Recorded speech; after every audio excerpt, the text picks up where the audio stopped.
Okay, the factor theorem. What this is saying is that for a polynomial, any polynomial, x minus c is a factor if and only if, when you put it back into the polynomial, it gives you a 0. Okay, so for example, it says factor this. Okay, so what you're going to do with something like this is you can graph it on your calculator, and you could also tell it to factor, or you could tell it to find the zeros, and I'm going to show you how to go about doing that, except that sometimes part of your test next week, if there's a factoring part that I don't want you to use your calculator on, it'll probably be non-calculator, and you'll have to figure it out on your own. Okay, but there is a way to factor on a CAS. Okay, so the first one would be, you're going to want to say define, and you would put p of x, just like it's written there, equals x to the 4th. You could do that too. I was going to show you all the ways. Okay, 6x to the 3rd. Yes, 4x squared. Oopsie. I got to go down, don't I? Oopsie.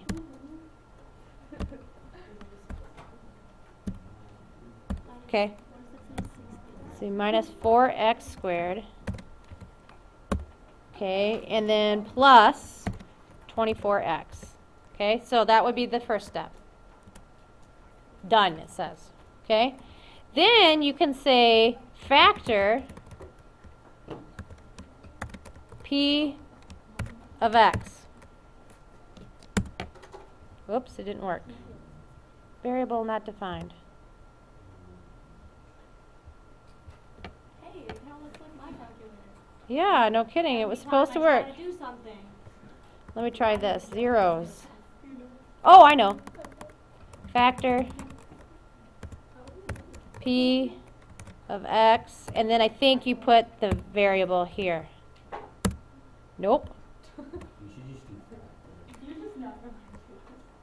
I wrote it down, guys. Let's try this one. I understand that. Is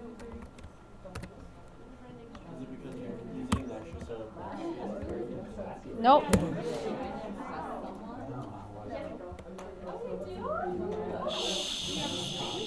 I don't know. Let's try this. Why did you tell me this?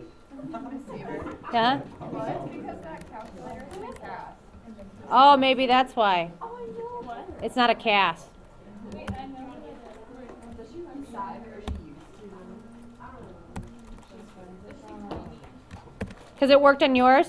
Yeah, I'm using my CAS. Okay. So on a non-CAS, this does not work.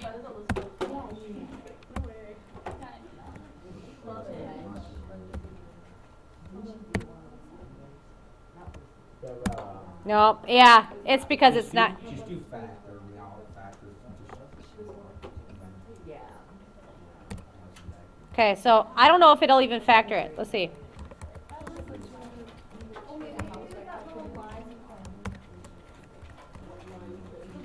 Why do I just think that taking off my glasses will help me to see? I do it all the time. I'm like, I can't see. Nope. Every time. It helps me to see. Taking off your glasses. Or you didn't put a line between that Thanks. Yeah, it doesn't work. Okay, so the point of this, I messed up, but you guys see what you need to put in to make it factor, okay?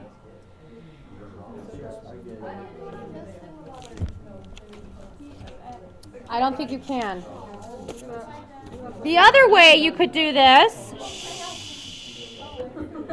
the other way you could do this is to go on alpha. Shoot, what are the zeros? Hold on.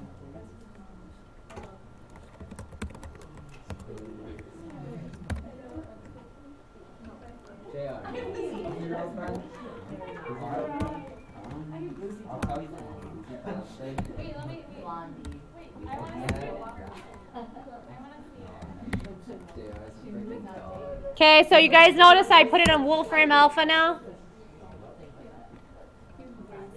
So there it is, right there. Okay? Sure. Wait, actually not quite yet. X minus 6. Mm-hmm. Right there. Okay. On the second one, let's just do 1b while I'm here, and then I'll go back.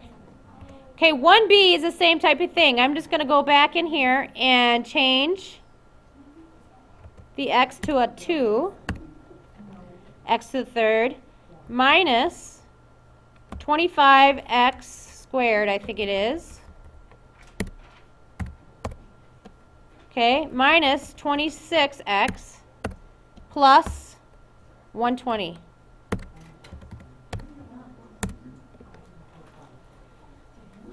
See, here's your factors right here for that one. So you need to write that one down for 1b. Okay? So the factors are x plus 2, x minus 3, x plus 4, and x minus 5. Okay? Notice before I go on, I want you guys to look at this graph right here. This one especially. Okay? Notice where the zeros are. What is that? It's negative 4. It's x plus 4. There's that one. This one right here is x plus 3. X plus 2. Look at that. There it is right there. Where do you think this one's going to be? At positive 3 right here. And positive 5. So where your factors are is where your zeros will be. Okay, that's the main gist of this entire lesson. So then it'd be at like negative 2? Yes. So if you look, it's opposite of that sign. At negative 2, then it would be x plus 2. Okay? So let's go back to our notes and finish filling out our notes. Okay? So moving on down, it says, find the equation for the third degree polynomial given in this picture. So what would the factors be on this one, you guys? X plus 5. What's the next one?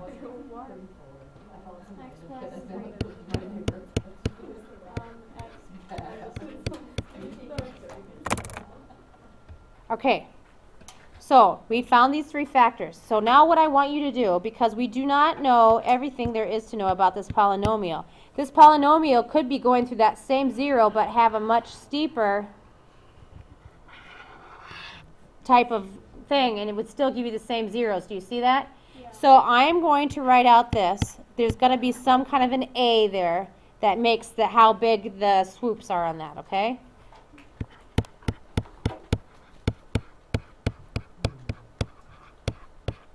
We need to find that A. The easiest one to find is here. Notice where it goes through the y-intercept. What is that? 0 and negative 60, right? So I know that when x is 0, my p of x is negative 60. So I'm going to replace that with negative 60 here equals a times my x, remember, is 0. Because I'm trying to find out what a is. So I make sure I have the right curve. Okay? So negative 60 equals 5 times 3 times negative 2. Yeah, so 5 times 3 times negative 2 is negative 30a. So what's a going to be? 2. Okay? So now I can write my equation now. I know officially it will be this, and I will get the correct blue curve instead of the purple one. Okay? So it'll be x plus 2 times x plus 5, x plus 3, and x minus 3. This is my final equation.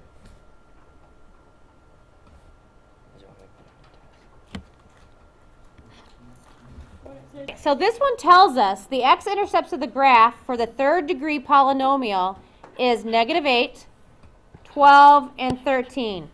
The y-intercept is this. So let's come up with the formula for p of x. How do we do that?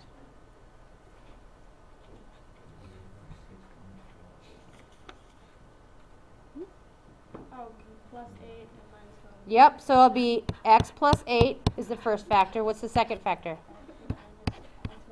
X minus 12, x minus 13, and that's all going to be times a equals p of x. And we know that the intercept is at 0, negative 624. So we need to find a now at this point. How do we do that? Replace P of X as the same. Yep. So it'll be, and then x will be 0. Oops. Well, yeah, it doesn't matter. Should be a negative 12.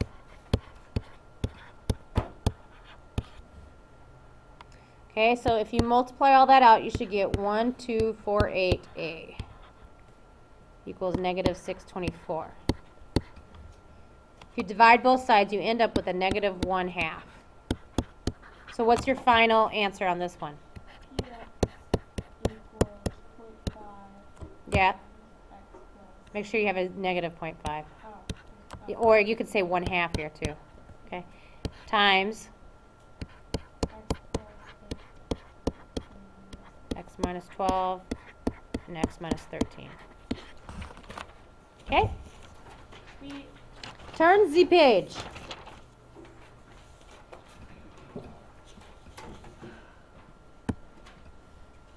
Find a third degree polynomial with integer coefficients whose zeros is 1, smiley face, and OK symbol. great. Okay, so actually, this should be 3/5. I'm not sure what happened to the font there. And this should be negative 2/3. I think the computer just didn't like it, so it made it that big. Yeah. Okay. So, P of X. Maybe Mr. Murphy just did that. It could be. Yeah. A times X, what? X Minus 1, and then minus 3/5. and then plus 2. Okay, and X plus 2/3. Okay. And then So, this one, it's going to tell us we need to have A equal to the lowest common denominator. what if there are fractions? Then you don't have to worry about this part. Okay? Yep.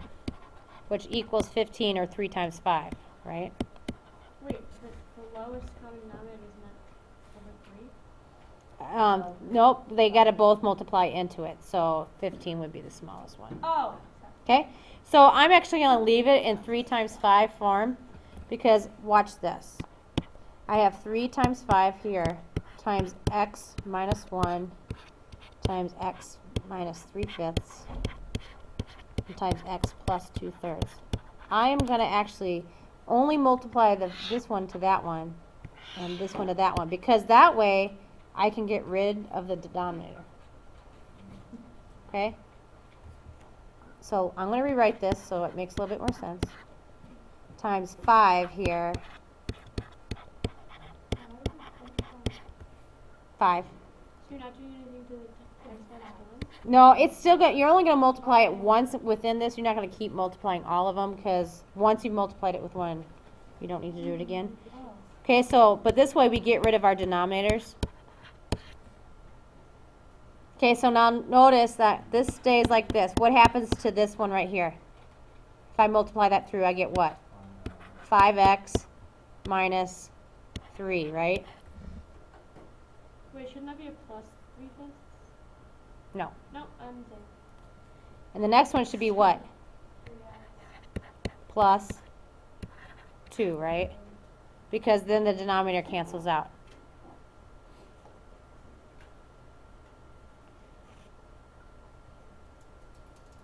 So that's the answer on that one. So if you were to multiply all that out, which I'm not going to give you the time to do, it would end up being this. If you want to write it down, you can. There you are. Wait, how do you multiply that? You would have to use the box method or Would you something want like us to that. multiply it out on like the quiz? It will tell you if I want you to, okay? So for this one, it says find a third degree polynomial, so yes, multiply it out. Yes. Okay. Okay, on this one it says find a third degree polynomial with integer coefficients who are whose zeros are -4, 1, and this poison sign So math. is supposed to be 4/7.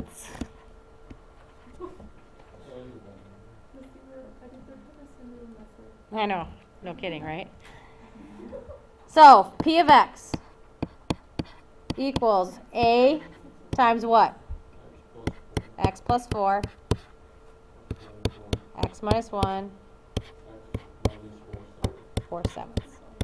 So what's my common denominator going to be in this one? 7. So I'm going to change my A to a 7. So 7 times x plus 4.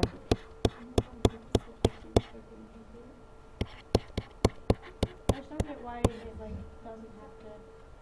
Yeah, why doesn't? So you're only putting it to the ones that are max Yep. for. Yep. Oh, got it. Okay, so I'm just going to move this down here so it'll be next to the one I'm actually going to multiply it through with. So then you're gonna have x plus 4 Mm-hmm. times x minus 1 times 7x minus 4. Yep. And that's it. And Yeah, then that's do the that. answer. Yep. So x plus 4, x minus 4. There you go. And I didn't multiply that out.